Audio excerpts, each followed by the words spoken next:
28장 1절에서 10절 말씀까지 교독하겠습니다. 안식일이 다 지나고 안식 후 첫날이 되려는 새벽에 막달라 마리아와 다른 마리아가 무덤을 버리고 갔더니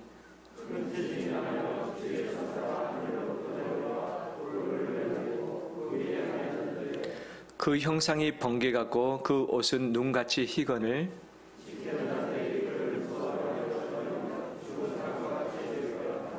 천사가 여자들에게 말하여 이르되 너희는 무서워하지 말라. 십자가에 못 박히신 예수를 너희가 찾는 줄을 내가 아노라.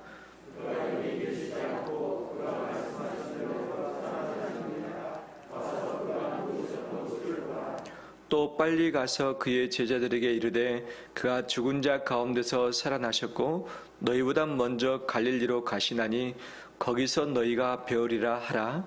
보라 내가 너희에게 일렀느니라 하거늘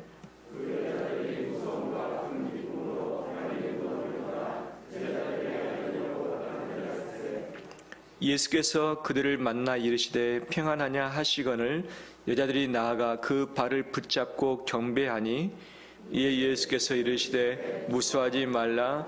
가서 내 형제들에게 갈릴리로 가라 하라. 거기서 나를 버리라 하시니라.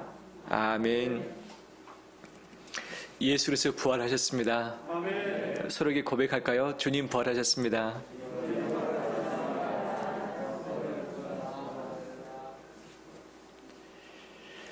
예수님이 십자가의 고난 후에 죽음의 고통을 다 깨뜨리시고 부활하셨던 것처럼 우리도 주님께서 부활시켜 줄 줄 믿습니다. 아멘. 지금은 여러 가지 고달픈 인생 때문에 힘들고 지칠 때가 있겠지만 일이 잘 풀리지 않아서 우리 마음이 속상할 때도 있겠지만 마지막 부활하신 그 주님이 영광스러운 모습으로 우리 이름을 부르시사 완전한 몸으로 새롭게 하실 것을 믿습니다. 아멘. 이것이 우리 가운데 있기 때문에 이것이 소망이며 우리의 힘이고 능력임을 믿습니다. 아멘.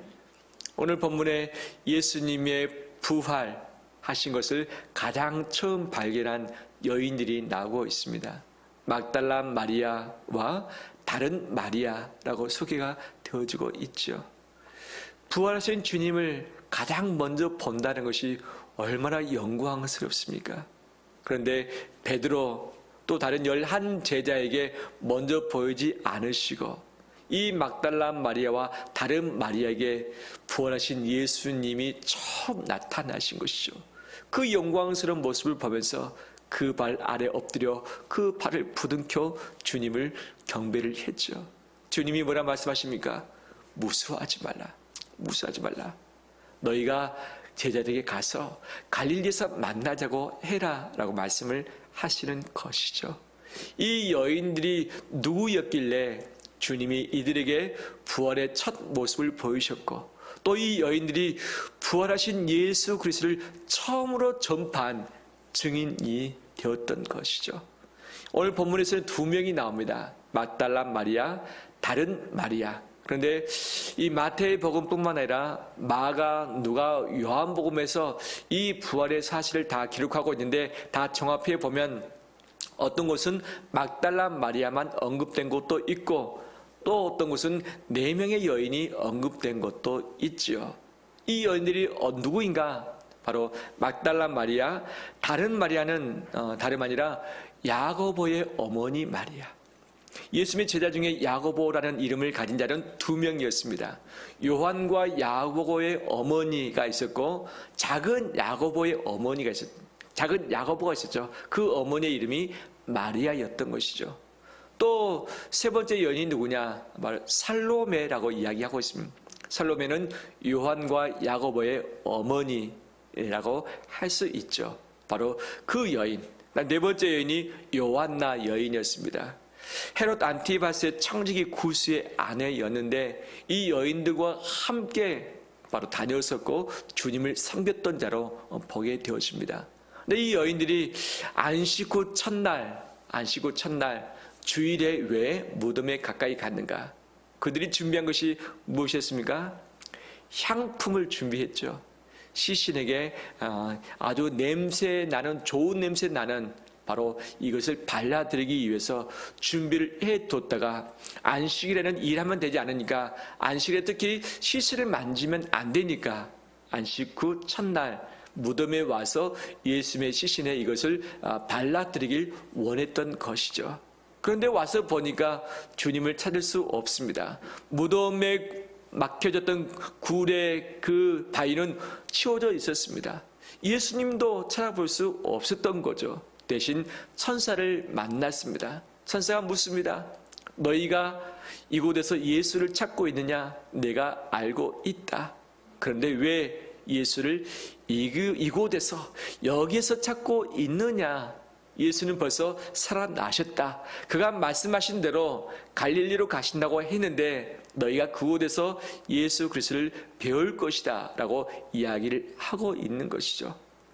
실제 이 말을 들었던 이 여인들은 뭔가를 놓치고 있는 모습인 것은 분명합니다. 하지만 이 여인들의 신앙은 칭찬받아야 할 마땅한 부분인 것이죠.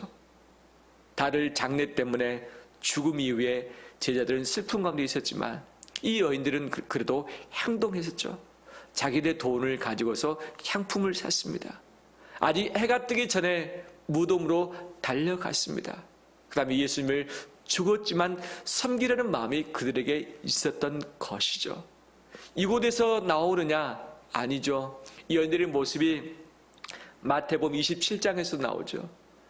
아리마대 요셉이 예수님이 죽으신 것을 알고서 시신을 달라 빌라도에게 당돌이 요청했습니다. 빌라도가 시신이 죽은 것을 확인하고서 요셉에게 내줬던 것이죠.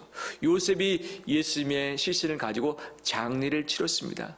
어떤 복음서에서는 요셉 혼자 치른 것으로 나오기도 하고, 또 다른 곳에서는 예수님의 제자인 니고데모가 동참한 것으로 나옵니다. 이 둘만 치렀는가? 또 다른 사람들이 참가를 했었고, 마지막 무덤의 안착기까지 그 장례에 함께 했던 것을 보게 되십니다. 함께 했던 자들이 누구였습니까? 다른 자는 하나도 나오지 않습니다. 오직 이 여인들만 나오고 있습니다. 막달라 마리아와 다른 마리아가 예수님의 시신 두른 것을 보았더라. 그 장례 치른 모든 모습, 그 시간 현장 가운데 함께 있었던 것을 보게 되어지는 것이죠. 예수님이 십자가에 못 박혀 죽었기 때문에 그와 동조한 자를 함께 바로 이 신문에서 죽일 가능성이 많았습니다. 하지만 아리마대 요셉은 자기 목숨 걸고 자기 공회의원의 직분을 내걸고서 자기 전 재산을 내걸고서 예수의 시신을 가져다가 장사를 지냈죠. 이 복음서의 정경에는 나오고 있지 않지만 외경은 그냥 참고상일 뿐이죠. 외경에 보면 아리마대 요셉이 재판을 받게 됩니다. 그래서 40년 감옥살이 형을 선고받게 되는 것이죠. 그의 모든 재산은 몰수당했습니다. 공회의원, 국회의원직은 박탈되고 말았습니다. 40년 동안 감옥에서 지냈던 것이죠. 그곳에서 나와서 어디로 가느냐? 영국 땅으로 가서 그곳에서 교회를 세워서 복음을 증거했다는 이야기가 나오고 있는데, 이것은 하나의 그냥 참고상. 바로 요셉은 자기의 모든 것을 걸고서 그 시신을 장례 치렀던 것이죠. 그 장례 치렀던 현장에 바로 막달라 마리아와 다른 여인들이 함께 했습니다. 예수님을 마지막 안치할 때까지 그 장례식에 동행을 했던 거죠. 예수님이 부활하신 이후에 가장 먼저 그들에게 보이셨던 것, 나타내셨던 것은 어쩌면 당연한 부분 아니겠습니까? 십자가 전에 어떻게 했는가? 막달라 마리아는 7 귀신이 들렸던 자였습니다. 자기 인생이 완전히 헝클어져 버리고 돌이킬 수 없을 정도의 밑바닥의 인생의 삶을 살았었던 거죠. 그런데 예수님을 만나고 나서 귀신이 쫓겨났고 새로운 인생이 되었습니다. 그때부터 그녀는 예수님을 따라다녔습니다. 그 다음에 자기의 소유로 예수님과 제자들을 섬기기 시작을 했었던 거죠. 막달라 마리아만 했는가? 바로 작은 야고보 제자의 어머니 마리아, 요한과 야고보의 어머니 살로메, 또 다른 여인들이 자기 사비를 들여서 예수님과 제자들을 봉양을 하고 섬겼던 것이죠. 왜? 3년 동안 공생의 가운데 사역에 집중할 수 있도록 뒤에서 모든 뒷바라지를 보이지 않는 것 가운데 다 행했던 것이죠. 가는 곳곳마다 함께 있었고, 함께 식사했었고, 섬겼었고, 죽음의 현장에서 부활의 현장에까지 함께 있던 자들이 이 귀한 여인들이었습니다. 할렐루야. 얼마나 귀합니까? 성경에서는 이 여인들뿐만 아니라 다른 귀한 여인들이 많이 등장하지 않습니까? 예수님의 계보의 여인들이 4명이나 나오지만 그들은 변변치 않은 신분에 있었던 자들이었습니다. 하지만 정말 하나님을 경외하고 사랑했기 때문에 하나님의 계보 가운데 들을 수 있도록 하나님이 허락을 하셨던 것이죠. 우리 한국 교회 역사상 여인들의 활약이 얼마나 대단했습니까?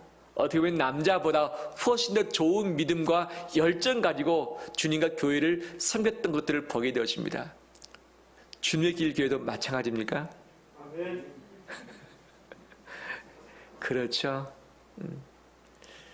남 모르게 땀 흘리며 눈물 흘리면서 주님과 교회를 섬기는 분들이 우리에게 계십니다. 남 모르게 기도하면서 교회를 위해서, 성도를 위해서 중보 기도하시는 분들이 계십니다. 성도들이 어려울 때 찾아봐주고 기도해주고 마음을 감싸주는 분들의 발걸음이 있습니다. 주님의 길 교회는 자연스레 응당이 세워진 것이 아니죠. 수많은 분들의 헌신과 땀방울, 사랑 때문에 지금 이곳까지 오게 된 줄 믿습니다. 우리 교회 청년부도 여러 가지 어려움이 발생했을 때가 있었습니다. 오래전의 일이죠. 청년부를 해체할 것인가 말 것인가 기로에 놓여 있을 때에 부당을 비롯한 임원 몇 명이 한 주간 동안 작정 기도하고서 청년부의 거취를 결정하자라고 했었죠. 한 주간 동안 기도하면서 청년부 당시 부장과 우리 임원 주축 몇 명 소수는 하나님께 응답받았죠. 청년부를 지키자.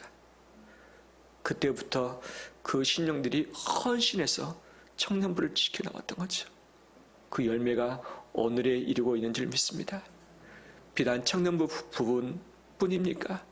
우리 각 부서, 각 기관, 우리 각 섬기고 있는 봉사의 팀들, 보이지 않는 곳 가운데 땀 흘리며 애를 쓰며 포기하고 싶고 떠나고 싶은 마음이 있을지라도 자리 지키면서 헌신했던 분들의 수고가 지금 주님의 길교의 공동체를 든든히 세워가고 있음을 믿습니다.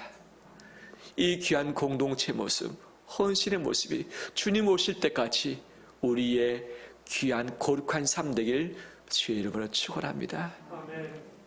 이 여인들의 사랑과 수고와 헌신, 자기 돈을 가지고 향품을 사고 그 어떤 누구보다도 주님께 발라드리기 위해서 새벽같이 왔던 이 여인들, 정말 귀한 신앙이죠. 하지만 천사는 주님을 대신해서 이 여인들에게 한 가지 놓친 것이 있다는 것을 알려주고 있습니다. 너희가 찾는 분이 누구냐? 십자가에 달려 죽으신 예수를 찾고 있지 않느냐? 너희가 어디서 찾고 있느냐? 여기서 찾고 있지 않느냐? 여기가 어디입니까? 골고다 언덕, 예수님이 십자가에 못 박혀 죽으시고 바로 그 근처에 있는 바위를 판 무덤이지 않습니까? 왜 무덤에서 죽어 계시는 예수님을 찾고 있느냐? 이 부분이 핀트가 안 맞는 부분이다. 예수님은 죽어 있지 않고 살아나셨다. 예수님 이곳 무덤에 계시지 않고 이미 나오셨다라고 증거를 하고 있는 것이죠. 우리는 한 주간 동안 고난 주간을 맞이해서 예수 그리스도의 십자가와 고난을 깊이 묵상했고 우리 삶을 돌아보면서 회개하면서 주 앞에 엎드렸던 자들입니다. 그렇지 않습니까? 그렇지만 우리의 마음이 여전히 십자가에 달리신 예수 그리스도에게만 국한되어 있다면 중요한 대목을 놓치고 있을 수 있다는 것이죠. 천주교회나 또는 동방정교회 같은 경우는 그들은 예식을 중시하고 성상을 섬깁니다. 그래서 예배당에 예수님의 성상을 만들어 놓죠. 아기 예수를 만들어 놓고 또 십자가에 달려 죽으신 예수 그리스도를 형상을 만들어 세워 놓고 또 예수님이 죽으신 이후에 바로 관을 넣기 전에 죽어있는 시신을 누워있는 모습을 만들었죠. 어떻게 하는가? 그 앞에 가서 무릎 꿇고서 기도하고 눈물을 흘리며 그 발을 한번 만지는 것이 그들의 소망이지 않습니까? 그런데 그 성상 중에 예수님의 형상을 만든 그 성상 중에 부활하신 부활체의 예수님은 찾아볼 수가 없어요. 지금 주님은 어디에 계십니까? 하나님보다 우편에 계시며 그 주님은 고난 가운데 있습니까? 영광 가운데 있습니까? 영광 가운데 계시는 것이죠. 그분이 영으로 우리 심령의 성전에 내주하고 계신 것 아니겠습니까? 예수님은 지금 십자가에 못 박힌 상태로 고난 받으신 분이 아니십니다. 그 모든 십자가를 이기시고 사망을 깨뜨리시고 부활하신 영광의 주님이십니다. 이미 주님은 살아나셨고 영광 중에서 경배받고 계시는데 예수님이 지금도 십자가에 계시는 것처럼 눈물을 흘리면서 그 앞에 있는 것, 그 정성은 가득하고 그분에 대한 사랑은 정말 칭찬할 만하지만 주님 보시기에 안타까운 장면일 수 있다는 거죠. 나는 이미 살아났고 영광 중에 있는데 왜 죽어있는 내 과거의 모습에 붙들려 있느냐, 연연하고 있느냐라고 질문하시는 것 아니겠습니까? 우리의 복음은 십자가와 부활이 함께 있을 때 균형 잡힌 진리를 붙들게 된 줄 믿습니다. 아멘. 십자가의 예수 그리스도, 그다음에 부활하신 예수 그리스도, 바로 그분을 의지하고 나가는 것이 우리의 능력이며 힘 아니겠습니까? 아멘. 우리 역시 십자가에 달리신 예수 그리스도, 우리를 위해서 죽으신 예수 그리스도께 국한되어서 그곳에만 머물지 않는 우리 되길 원합니다. 주님은 살아나셨습니다. 지금 영광 중에 계십니다. 그 영광의 모습으로 우리를 찾아오실 것이고 우리를 부르시사 우리도 영광스럽게 하실 줄 믿습니다. 지금은 여기저기 아플 때가 참 많이 있어요. 그렇죠? 우리 김명하 권사님 늘 앞자리 지키고 계시는데 겉으로 볼 때는 아주 건강해 보이시잖아요. 근데 여기저기 몸이 성한 데가 많이 없어요. 계속 병원 신세를 지고 계시는데 그럼에도 불구하고 매주마다 1시간 이상씩 오가면서 이곳에 자리를 지키신 이유가 무엇인가? 주님을 사랑하기 때문에, 교회를 사랑하기 때문에 오는 것 아니겠습니까? 현재는 지금 몸이 연약해서 참 힘든 부분이 있지만 주님께서 영광스러운 모습으로 나타나시사 우리 권사님과 우리 온 성도의 이름을 다 부르시사 가장 강건하게 멋지고 예쁘게 사랑스럽게 우리를 새롭게 하실 것을 믿습니다.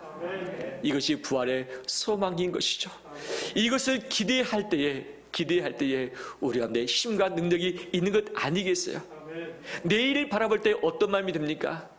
우리 나라뿐만 아니라 세계 열방이 내일에 대한 희망이 적어지고 있고 여러 가지 두려움과 걱정이 앞서고 있는 것이 맞습니다. 잠시 잠깐 내일 모레가 그럴 수 있을는지 모르겠지만 우리의 영원한 미래는 주님이 예정하셨고 영광의 길로 우리를 인도해 가실 것입니다. 아멘. 영광스럽게 우리 주님과 함께 우리를 바꾸실 줄 믿습니다. 아멘. 이것을 우리의 영원한 소원으로 가질 때에 현대의 고난과 어려움들을 넉넉히 감당하게 될 줄 믿습니다. 아멘. 주의 이름으로 축복합니다. 아멘. 그 천사가 말을 할 때에 한 가지 강조한 부분이 있습니다. 여기가 아니고 거기다. 왜 여기서 찾고 있느냐? 예수님이 예언하지 않았느냐? 감람산에서 기도하시던 그 날 밤 내가 죽게 될 것이고 다시 살아나게 될 것이다. 내가 갈릴리로 가서 너희를 만날 것이다. 너희가 다시 갈릴리로 오라. 라고 주님이 잡히시던 날 밤 감람산에서 제자들에게 예언을 하셨던 것이죠. 그런데 이것을 잊어버린 것이죠. 주님이 부활하시고 나서 갈릴리에서 만난 것을 기대하셨는데 제자들이 아무도 갈릴리에 갈 채비를 하지 않고 있고 예수님을 향한 열정 가진 여인들마저도 이 무덤에 와서 슬픈 기색을 띠고 있는 것, 주님이 안쓰럽지 않겠습니까? 주님이 직접 막달라 마리아와 여인들에게 나타나시사 바로 내가 너희를 제자들과 함께 갈릴리에서 보기를 원한다. 갈릴리로 오라 라고 말씀을 하시면서 그들에게 마음에 두려워하지 말라 평안하라 말씀하시고 그 여인들을 보냈던 것 아니었겠습니까? 그러면 왜 주님은 갈릴리를 강조하셨을까? 왜 천사는 여기가 아니라 거기라고 이야기를 하고 있을까? 바로 그것을 마태복음 28장 마지막 대목에서 이야기하고 있습니다. 16절을 제가 읽어보면 이렇습니다. 11제자가 갈릴리에 가서 예수께서 지시하신 산에 이르러 드디어 갈릴리 그 산에서 만났던 것이죠. 그 산이 어떤 산인가는 말하고 있지 않지만 그러니까 암묵적으로 예견된 산인 것이죠. 늘 갈릴리에 있을 때 함께했던 장소, 말씀을 선포했던 장소, 기적을 일으켰던 그 장소였을 거라고 하는 거죠. 그곳에서 주님을 만났습니다. 주님이 마지막 명령, 지상 명령, 최후의 명령, 위대한 명령을 제자들에게 허락을 하시죠. 19절 말씀에 그러므로 너희는 가서 모든 민족을 제자로 삼아 아버지와 아들과 성령의 이름으로 세례를 베풀고 내가 너희에게 분부한 모든 것을 가르쳐 지키게 하라. 볼지어다 내가 세상 끝날까지 너희와 항상 함께 있으리라. 할렐루야. 아멘. 부활하신 주님의 첨예의 관심사, 시선이 어디에 있었는가? 갈릴리였죠. 왜 갈릴리였는가? 바로 이 종교적인 도시 예루살렘, 예수님이 계속 거하셨던 곳은 아닙니다. 명절 때만 올라오셨던 곳이 예루살렘이었던 거죠. 평상시에 활동했던 장소는 갈릴리였습니다. 갈릴리는 못 사는 동네입니다. 억압이 심한 동네입니다. 아픈 자들, 가난한 자들이 많은 동네입니다. 어둠의 지역이라고 이야기를 하고 있는 것이죠. 주님이 사역했던 현장, 삶의 현장, 세상 한가운데가 갈릴리였던 것이죠. 영광스러운 장소가 있었던 이 예루살렘이 아니라 사역의 현장, 삶의 현장, 아픈 자들이 많이 있는 그곳이 바로 너희가 새 출발할 장소다라는 것을 명령하기 위함이었던 것이죠. 그래서 우리나라의 여러 가지 역사 중에서 조약이라는 것이 있지 않습니까?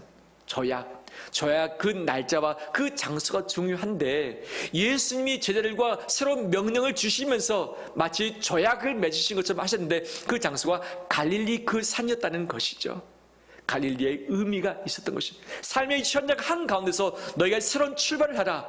내가 죽고 살아난 이곳에 붙들리지 말고 바로 세상을 향해서 가라. 모든 민족을 제자 삼으라. 세례를 주라. 모든 것을 가르쳐 지키게 하라라는 명령이셨습니다. 이 지상 명령, 위대한 명령, 이것이 부활절을 맞이하는 우리에게도 동일하게 주시는 예수 그리스도의 명령인 줄 믿습니다. 부활절을 기뻐하며 찬양한다면 우리 역시 모든 민족에게 가서 주의 복음을 증거하고 제자 삼고 그들을 가르쳐 지키게 하는 데 있음을 믿습니다.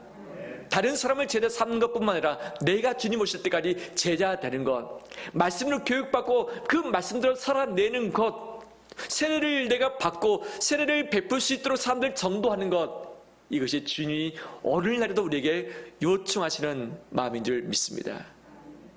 말씀을 마무리합니다. 우리의 열심, 헌신, 섬김, 희생, 이것은 주님께 칭찬받아야 할 마땅한 부분이죠.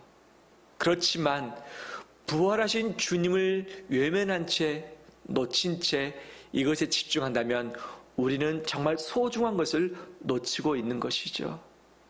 부활하신 주님을 놓치지 않길 원합니다. 이 소망을 능력으로 붙들고서 살아가는 우리 되길 원합니다. 아멘. 주님 다시 오실 때 우리 모두는 부활을 합니다. 아멘. 부활합니다. 이번 주간이 서정경 기사님의 사주기 기일이 됩니다. 다들 기억하시죠? 힘든 삶을 사셨다가 마지막에 얼마나 주님께 충성하며 주님을 사모하다가 이 세상을 떠나는지 모르겠습니다. 지금 볼 수 없지만 그분도 그 무덤에서 부활해서 함께 만나게 될 것을 소망합니다. 소망합니다. 지금의 육신의 연약함 가운데 고통 가운데 있지만 우리 모두에게는 부활이 약속되어 있습니다. 아멘. 이것을 가슴에 품고서 부활하신 주님을 증거하며 나가는 우리 되시기를 주의 이름으로 축원합니다.